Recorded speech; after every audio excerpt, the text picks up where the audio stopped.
ওকে, অনেক দিন বাইকের একটা রিভিউ দেব চিন্তা করছিলাম, তো আজকে দেরি হলেও একটু দিতে হবে। সো MT-15 ইন্ডিয়ান ভার্সন 1 আমি 19,600 কিলোমিটার চালাই ফেলছি। বাইকটার দুইবার মাস্টার সার্ভিস দেওয়া লাগছে, অয়েল সিল একবার চেঞ্জ করা লাগছে, বিকজ আমি প্রতিদিন অয়েল সিলটা মুছে তারপরে বের হই। সো এটা করলে হবে। নর্মালি যদি বলেন, আমাকে কখনো নিরাশ করে নাই, ইঞ্জিনে কখনো হাত দেওয়া লাগে নাই।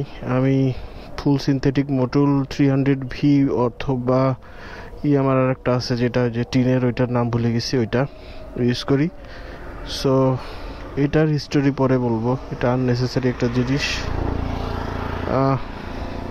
সব মিলে যদি বলেন, এটা সার্ভিস করতে গেলে আমার যেটা প্রবলেম হয়, একটু পার্টসের দাম বেশি, যেহেতু আমি অফিসিয়াল সার্ভিস করাই।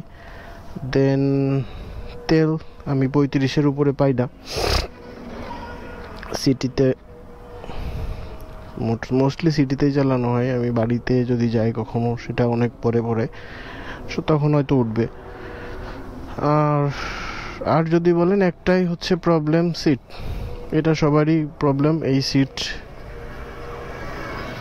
সিটের আসলে পিলিয়ন সিটটাও, এখানে বসার জায়গাটা এখানে বসলে আসলে ব্যথা লাগে, বাট ডিজাইনের জন্য আসলে কিছু করার নাই, এই সিটটাই ইউজ করতে হবে। ডিজাইনটা এরকম, আর সব বাইক আপনাকে সবভাবে সব কিছু সাপোর্ট দিবে না, এটাই হচ্ছে বিষয়। তো ওভারঅল যদি আমি বলি, আমার কাছে MT-15 নেকেড স্পোর্টস বাইক হিসেবে বাংলাদেশের ভেতর আমি 8 দিব 10-এ। সো ইটস গুড ওভারঅল সব কিছু। এখন পর্যন্ত আসলে সব মোটামুটি সব কিছু স্টকই আছে, তো আমি হ্যাপি।